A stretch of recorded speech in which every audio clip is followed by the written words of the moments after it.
வணக்கம். இன்றைக்கி மகாநதி சீரியலில் என்ன நடந்தது அப்படின்னு பார்க்கலாம்.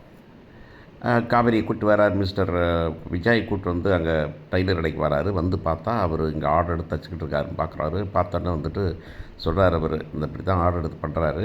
அந்த வளைகாப்பு நல்லா நடத்தணும் அப்படிங்கிறதுக்காகவும் அதுக்கு எக்ஸ்பென்ஸுக்காக வந்து பண்ணிகிட்டு இருக்காரு.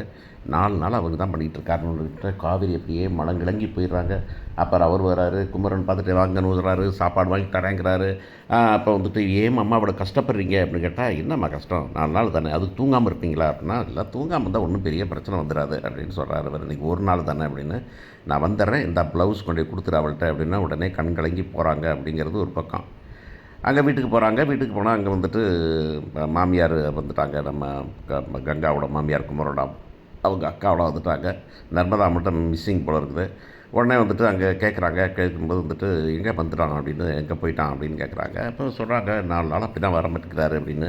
இந்த பொண்ணு அவங்க மாமியாரை வச்சுக்கிட்டே குமரனை திட்டுது. அந்த அம்மா வந்துட்டு எப்படி திட்டுற அப்படின்னு கேட்குறாங்க. உடனே நான் மாமியாரா அம்மாவாக இருந்து பார்த்துக்கிறேன் அப்படின்னு அந்த அம்மா சொல்லும்போது, நீ ஏண்டி அம்மாவாக இருக்கிற சாந்தி கேட்டேன்.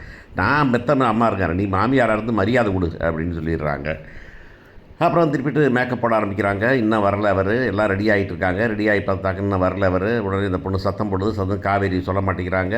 சரி எல்லோரும் கேட்குறாங்க எங்கே போனான்னு சொல்லிட்டு. எனக்கு என்னன்னாக்கா, யாருக்கு சர்ப்ரைஸு? கங்காவுக்கு சர்ப்ரைஸாக அவர் கிஃப்ட் வாங்குறதுக்காக பண்ணுறாரு. ஓகே, அது ஏன் அவங்க அம்மாவுக்கு, மாமியாருக்கு, பாட்டிக்கு, நம்ம நம்ம நம்ம யமுனாவுக்கு, ஏன் இவங்களுக்கெல்லாம் வந்துக்கிட்டு சர்ப்ரைஸாக இருக்கணும் அப்படிங்கிறது தான் விஷயம். அதை விட கொடுமை, அந்த பொண்ணு ஒரு பிரேக்கிங் பாயிண்ட்டுக்கு போயிடுச்சு. யார்? கங்கா வந்துட்டு அப்போவும் சர்ப்ரைஸை மெயின்டைன் பண்ணிடுறது சரிதானா? அதுவும் ஒரு ப்ரெக்னெண்ட்டாக 5 மாதம் ப்ரெக்னெண்ட்டாக இருக்க ஒரு பொண்ணுக்கு வந்துட்டு இந்த மாதிரி ஒரு ஷாக்கிங்கான ஒரு சமாச்சாரத்தை சர்ப்ரைஸின் பேரில் பண்ணுறது எப்படி சரியாக இருக்கும்? இந்த ஹார்ட் அட்டாக் வர்றவனுக்கு போய் சர்ப்ரைஸ் கொடுத்து அவனுக்கு கடைசியில் சர்ப்ரைஸ் கொடுக்குறேன் ஹார்ட் அட்டாக்கில் செத்து போயிடுற மாதிரி தானே அந்த கதை அப்படிங்கிறது தான் விஷயம். என்னென்னா, கங்காவுக்கே இவ்வளவு சர்ப்ரைஸ் தேவையில்லை. அந்த பொண்ணு அவ்வளவு ப்ரெஷர் ஆகி ஸ்ட்ரெஸ் ஆகிருக்கும்போது அவங்களுக்கே கொடுக்கக்கூடாதுங்கிறான். அது ஏன் யாருக்குமே கொடுக்கக்கூடாது? யாருக்குமே வந்துக்கிட்டு அந்த உண்மையை சொல்லக்கூடாதுன்னு ஏன் காவேரியும் விஜயும், காவேரி, விஜய், நிவின் 3 பேர் மட்டும் ஏன் அதை வச்சுக்கணும் அப்படிங்கிறது பெரிய கொஷின் மார்க்காக இருக்குது. கடைசியாக வந்துட்டு எல்லோரும் ஒவ்வொருத்தராக ஃபோன் பண்ணுறாங்க. விஜய் ஃபோன் பண்ணுறாரு, யமுனா ஃபோன் பண்ணுறாங்க, அவங்க அக்கா ஃபோன் பண்ணுறாங்க.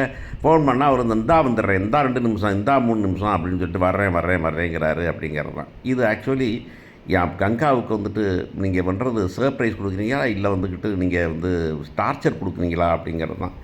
இது வந்து ரொம்ப பீக்குக்கு போகும் அப்படிங்கிறது தெரியாமல் ஏன் இருக்காங்க அப்படிங்கிறது தான் பெரிய கொடுமையான சமாச்சாரம். அதை காதலிக்கிறேன்னு சர்ப்ரைஸாக வச்சு கடைசியில் வந்துட்டு புதகுடியில் பொண்ணு வந்துப்பார். அப்புறமா வந்து காதலை வந்து கண்ணீரோடு பாட்டு பாடிக்கிட்டு இருக்க முடியா, அந்த மாதிரி சமாச்சாரமாக தான் இது எனக்கு தோணுது. எனக்கு கங்காவும் இவ்வளவுக்கு அதிகமாக அப்படி இப்போ ப்ரெஷர் ஆக வேண்டிய அவசியம் இல்லைன்னு தோணுது. பார்ப்போம் நாளைக்கு என்ன பண்ண போகிறாங்க.